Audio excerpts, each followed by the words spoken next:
ভাই আমি তোকে বাঁচাতে আসছি, দাঁড়া ভাই, আমি তোর জন্য জীবনও দিয়ে দেবো দরকার পড়ে। তুই যেখানে নেই আমি সেখানে থেকে কি করবো ভাই? মা বাবা সবাই আমাদের ছেড়ে চলে গেছে, তুইও ছিলি, তুইও চলে গেছে ভাই। তুই ওঠ ভাই, তুই কথা বল ভাই। ভাই তুই ওঠ, তোকে আমি ডাক্তার বাড়ি নিয়ে যাবো, আমার পিঠের ছেলে ওঠ। এই যা পাহাড়ের বাড়ি উঁচু নিচু, আমি উঠতে পারছি না, কষ্ট করে উঠবো। চ ভাই আমার সাথে চ, সামনে রাস্তা আছে, দেখি কোনো গাড়ি আসছে কি, তোকে হাসপাতালে নিয়ে যায় কি। এই তো কোনো গাড়ি আছে। দাদা দাদা গাড়ি থামাও, দাদা আমার ভাই অসুখ, ও পাহাড় থেকে পড়ে গেছে, ওকে ডাক্তার বাড়ি নিয়ে যাবে, চলো না দাদা প্লিজ হেল্প করো না, ওকে হাসপাতালে দিয়ে আসবে, চলো দাদা প্লিজ। কি হয়েছে এরকম রাস্তার মাঝখানে গাড়ি দাঁড় করিয়েছো কেন? হাঁটো, তোমার ভাইয়ের অসুখ আমি কি করবো, হাঁটো গাড়ির সামনেতে। দাদা আমার ভাইকে একটু ডাক্তার বাড়ি নিয়ে যাবো, দাঁড়াও না দাদা, এরকম করছে কেন ভাই? তুই শো দেখি আর এক গাড়ি আছে কি, কই তো নেই।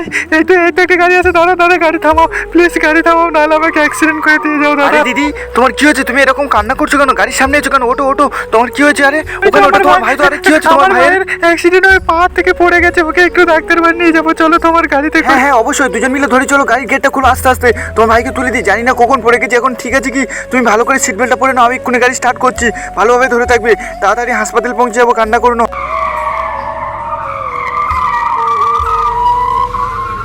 দেখি ভালো করে আমার পিঠে তুলে দাও, আর তুমি আস্তে আস্তে। আর বন্ধুরা তোমরা এই ভিডিওটা ভালো লাগলে একটা লাইক করে দিও। Bye bye.